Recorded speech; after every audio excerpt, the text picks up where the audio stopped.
अस्सलाम वालेकुम बच्चों, क्या हाल है आप लोगों के सबके? सब ठीक हैं, खैर खैरियत से हैं।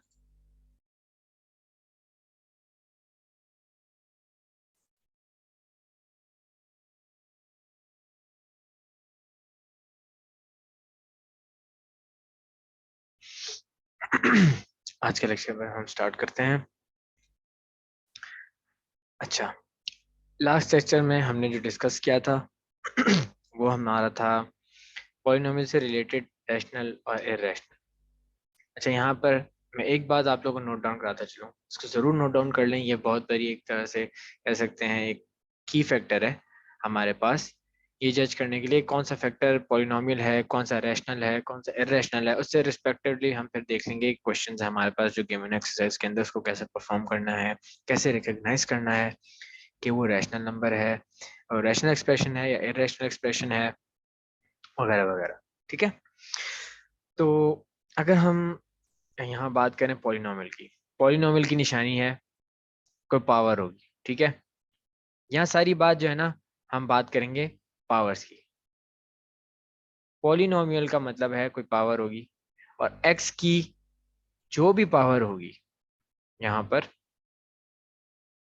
ठीक है, वो या तो हमारे पास पॉजिटिव इंटीजर हो, कोई positive integer, z is for integer, ठीक है, या फिर हमारे पास कह सकते हैं या जीरो हो। ठीक है, पॉलिनोमियल हमारे पास उस केस में होता है कि यहाँ पर पॉजिटिव इंटीजर की पावर हो या फिर जीरो। ठीक है, सेकेंडली अगर हमें बोला जाए कि एक चीज है जो कि रैशनल है, ठीक है, रैशनल का मतलब है कि हमारे पास जो भी एक्सप्रेशन गिवन होगा, ठीक है, उसमें जो एक्स की पावर होगी हमारे पास, वो पावर या तो नेगेटिव होगी, ठीक है, कोई भी नेगेटिव नंबर हो सकता है, या फिर कोई नॉन जीरो होगी। नॉन जीरो मतलब नेगेटिव नंबर। ठीक है, यह है रैशनल की पहचान कि नॉन जीरो पावर होगी या नेगेटिव होगी। और अगर बात की जाए इररेशनल की, कि इररेशनल क्या होता है हमारे पास, इररेशनल एक्सप्रेशन कौन सा एक्सप्रेशन कहलाएगा? इरेशनल एक्सप्रेशन वो कहलाएगा जिसमें जो हमारी पावर है वो हमारी फ्रैक्शन की फॉर्म में गिवन होगी। ठीक है, फॉर एग्जांपल हमें हमारे पास गिवन हो, फ्रैक्शन की फॉर्म का मतलब है हमारे पास रूट की फॉर्म में होगी, जो लास्ट हम डिस्कस कर रहे थे कि हमारे पास under root two under root X है फॉर एग्जांपल, तो इसको हम ऐसे लिख सकते हैं एक्स इज इक्वल्स टू, या sorry this equals to X की पावर 1/2। तो रूट में जो भी होता है इधर, वो अपॉन क्या आ जाता है अंदर पावर के अंदर, ये तो हमने इंडाइसिस वाले चैप्टर में पढ़ा था। तो ये इरेशनल में हो जाती है। इसी तरह हमारे पास अगर फॉर एग्जांपल ये अगर इस तरह गिवन होता कि माइनस का फ्रैक्शन होता कोई, -1/2 एक्स की पावर, तो तब भी ये इरेशनल के अंदर काउंट होगा। ठीक है, इसी चीज को हम बेसिस लेते हुए हम एक दो क्वेश्चन देख लेते हैं हमारी आपकी एक्सरसाइज में से, जो बुक की एक्सरसाइज है। फॉर एग्जाम्पल जिस तरह हमारे पास ये एक्सरसाइज है, क्वेश्चन नंबर 1 के अंदर हमें रिकग्नाइज करना है कि कौन सा यहाँ पर रैशनल है, कौन सा इरेशनल है, कौन सा पॉलिनोमियल है। पहला क्वेश्चन तो है कौन सा पॉलिनोमियल है कौन सा नहीं है। तो पहला आप देखें पार्ट, तो ये पॉलिनोमियल नहीं है। इसकी वजह क्या है? यहाँ पर एक्स स्क्वायर है, वाई का क्यूब है, पावर्स तो नॉर्मली लगी हुई है। इसकी वजह है ये जो चीज लिखी हुई है ना बेटा, ये आप लोगों के लिए पॉलिनोमियल नहीं है। इस चीज को आप बाद में पढ़ेंगे कि क्या चीज है, कहाँ काउंट होती है। ये इक्वेशन जरूर कह सकते हैं इसको अगर ये इक्वल इक्वल साइन में होती। वैसे तो ये एक्सप्रेशन है क्योंकि इक्वल टू साइन नहीं है यहाँ पर। ठीक है, तो ये एक्सप्रेशन जरूर है, अलजेब्रिक एक्सप्रेशन जरूर है, but it is not a polynomial expression. Why? क्योंकि यहाँ पर x और y दोनों साथ आपस में मल्टीप्लाई हो रहे हैं, ये पॉलिनोमियल की निशानी नहीं है। पॉलिनोमियल की निशानी एक बेसिक आपको चीज बताई थी, कौन सी वाली? वो a0 और फिर x और उसकी पावर n। तो इधर देखें आपके पास कहीं y आ रहा है, कहीं एक और वेरिएबल मल्टीप्लाई हो रहा है आपस में, नहीं। तो ये पॉलिनोमियल की निशानी नहीं है जो हमने स्टैंडर्ड फॉर्म पॉलिनोमियल की पढ़ी थी। तो इस फैक्टर की वजह से हमारा ये पॉलिनोमियल नहीं है। सेकंड केस देखें, तो ये पॉलिनोमियल ये भी नहीं है। क्यों नहीं है? नहीं है। क्योंकि यहाँ नेगेटिव की पावर है एक तो, ऊपर से आपस में मल्टीप्लाई हो रहे हैं। मैंने आपको बताया था कि नेगेटिव की पावर होगी तो ये पॉलिनोमियल नहीं कहलाएगा, सॉरी रैशनल की बात हो रही थी वो।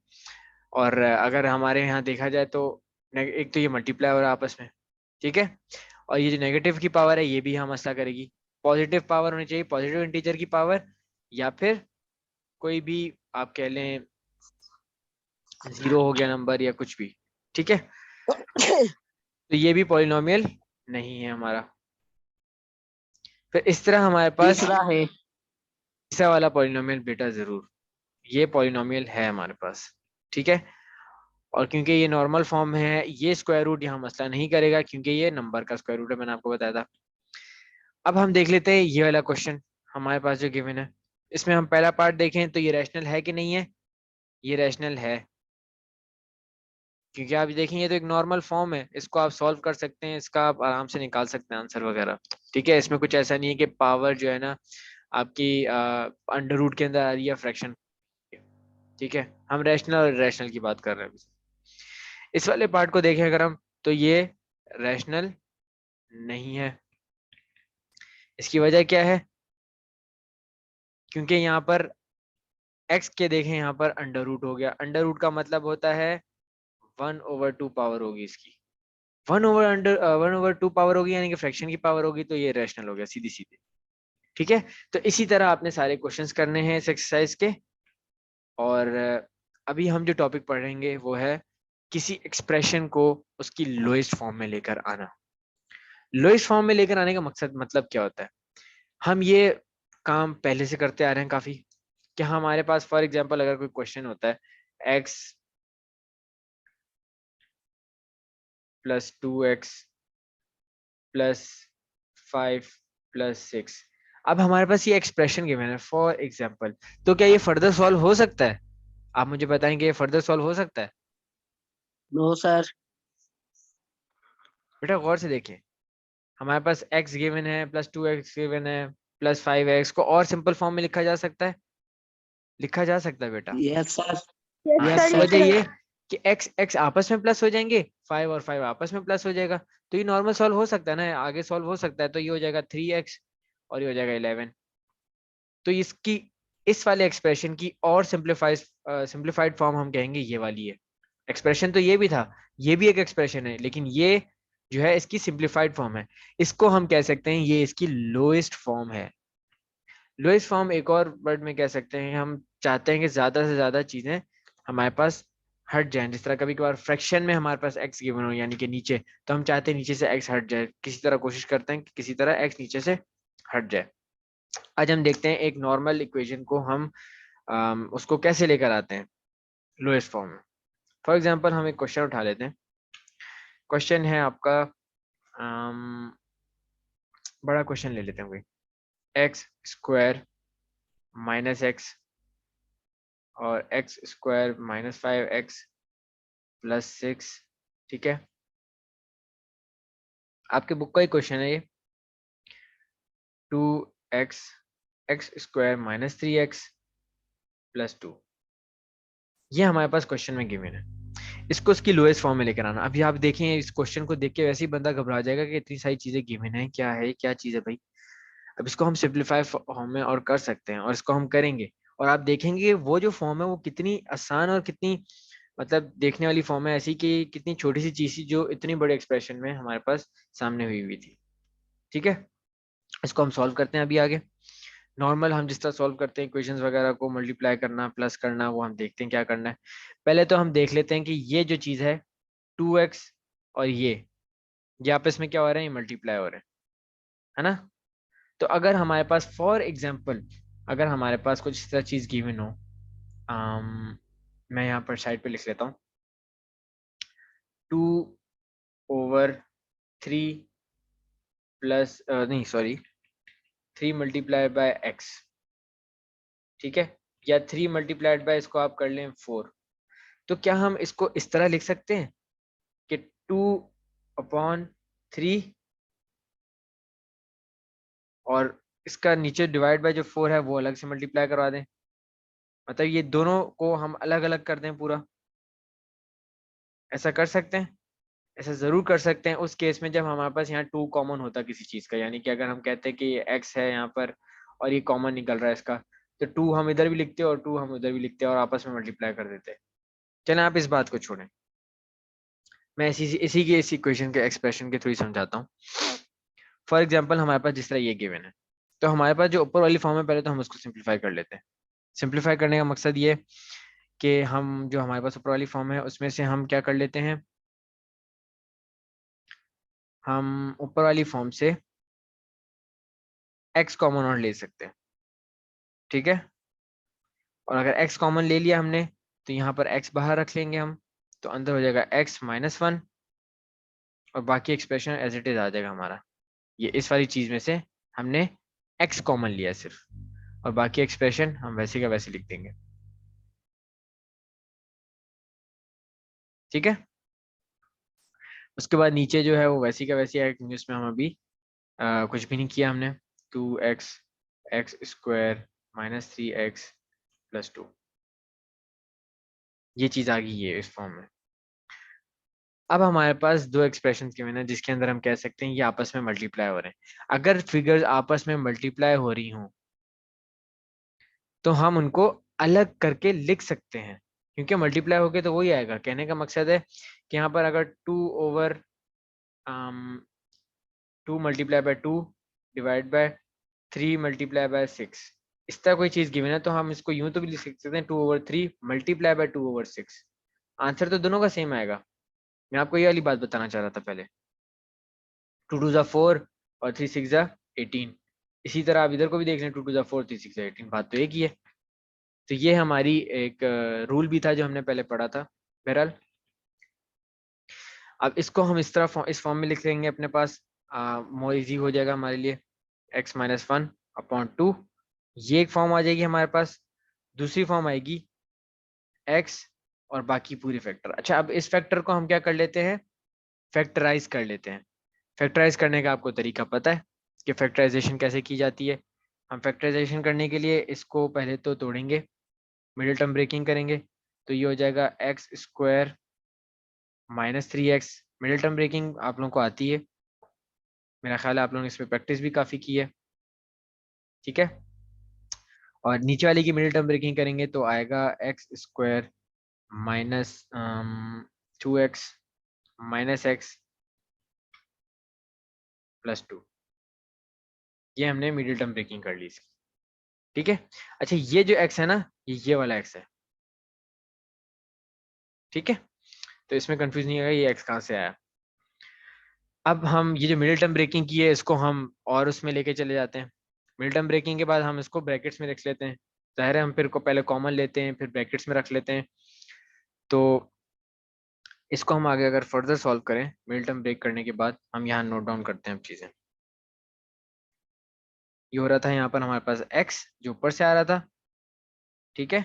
फिर हमने इसमें से कॉमन लिया, जिस तरह यहाँ पर हम x कॉमन लेते थे और फिर यहाँ पर x -3 हो जाता था। फिर यहाँ पर हमने कॉमन लेना था 2 -2 हम ले लें अगर, तो ये हो जाता है x-3। तो इसी तरह हम यहाँ पर भी कॉमन लेते इसकी जगह पे, तो आता x कॉमन लेते बाहर तो ये आता है x-2। ये तो याद है ना आप लोगों को सबको कि कैसे करते हैं मिडिल टर्म ब्रेकिंग और हम ये कॉमन क्यों ले रहे हैं।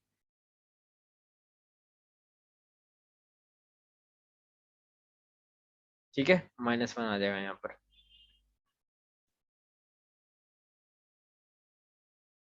फिर इसको हम आगे और सिंप्लीफाइड फॉर्म में लेके जाते हैं, तो हम मैंने आपको बताया था कि ये ब्रैकेट रिपीट हो रहा है, तो हम ये इसमें से पूरा दोनों इन दोनों टर्म्स में से हमने जब ये पढ़ रहे थे इक्वेशन वाला चैप्टर के, इन दोनों टर्म्स में से ये देखें आप, ये वाली चीज कॉमन है इन दो टर्म्स में से, ठीक है।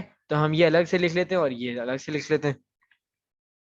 मतलब यहाँ पर मैं कहूँगा अब क्या लिख दूंगा मैं, ये हो जाएगा x-1 और x-2, ये वाली दो टर्म लिख ली। और ये तो आपको आता ही है। इसी तरह इसको भी अगर लिख लें हम तो ये हो जाएगा x-2 और x-3, ठीक है। ये क्लियर है यहाँ तक।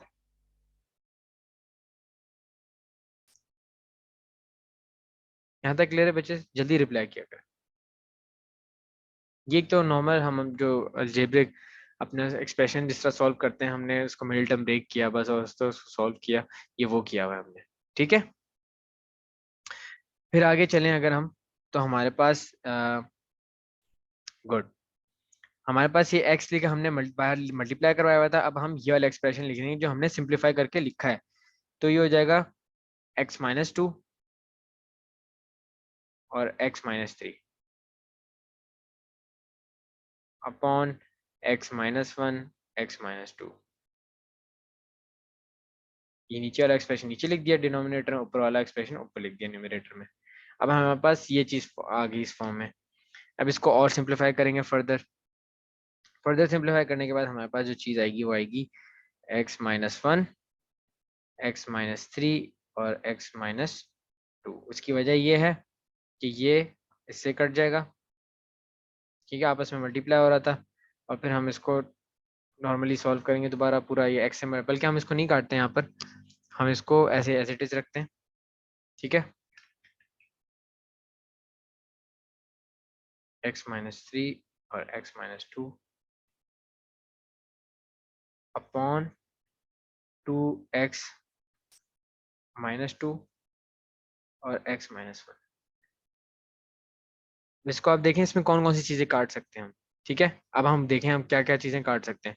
हम इसमें आपस में ये काट सकते हैं, ये काट सकते हैं, ठीक है, कैंसिल आउट हो सकती है ना चीजें। हमारे पास हिंदी एंड रिजल्ट क्या बचेगा, हमारे पास एंड रिजल्ट बचेगा x-3/2। ठीक है, ये हमारा क्या है, एंड रिजल्ट बच गया। अब आप देखें यहाँ पर कि हमारे पास या ये फॉर्म ले लें या इसको हम रिप्रेजेंट कर सकते हैं। मैं यहाँ लिख देता हूँ, और इस चीज को इस तरह भी तो लिख सकते हैं हम, 1/2 मल्टीप्लाई बाय x-3। अब आप देखें हमारे पास दो फॉर्म्स हैं। एक जो आपके पास ये फॉर्म गिवन थी इतनी बड़ी, एक अलजेब्रिक एक्सप्रेशन था, ठीक है, उसको हमने सिर्फ क्या किया है, सिंप्लीफाई किया है।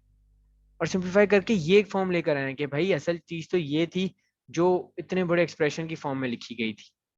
मतलब आप ये देखें, ये जो इतनी बड़ी चीज लिखी हुई है ये असल में है क्या चीज, ये चीज है, वो सिर्फ ये चीज है। उसको हमने सिंप्लीफाई किया, उसको हम अभी उसकी लोएस्ट फॉर्म में लेकर आए हैं। आप देखें आपके पास डिनोमिनेटर में कोई एक्स नहीं होगा, हम कोशिश ज्यादातर यही करते हैं कि डिनोमिनेटर में एक्स ना हो, तभी हम उसको लोएस्ट फॉर्म कहते हैं उसकी। कुछ केसेस में हमारे पास नीचे एक्स बच रहा होता है तो हम उसको एज इट इज छोड़ देते हैं, उसका मतलब ये नहीं कि आप उसको मतलब उससे कंफ्यूज हो जाएं।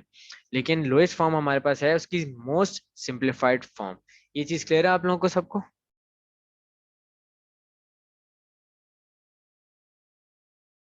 Yes sir. Okay, very good. तो आपका इसी से आपका जो है ना जो एक्सरसाइज 3.1 है वो आप कोशिश करिएगा करने की। उसी तरह के काफी आसान क्वेश्चन है। क्वेश्चन नंबर 3, क्वेश्चन नंबर 4 आपके उसी में आपने सिंप्लीफाई करना है, उसी तरह क्वेश्चन को लोएस्ट फॉर्म में लेकर आना है और आपने उसको परफॉर्म करके देखना है इंशाल्लाह। एक्सरसाइज 3.1 का आपके क्वेश्चन नंबर 4 तक कंप्लीट हो जाएगा, आपको समझ आ जाएगी क्या करना है, आप स्टार्ट करेगा और उसको जो है ना करने की कोशिश कीजिएगा तो आपको समझ में आ जाएगी। बहुत आसान एक्सरसाइज है। ठीक है, तो आज की क्लास हम यहीं तक रखते हैं बच्चों। Thank you, Allah Hafiz. Allah Hafiz.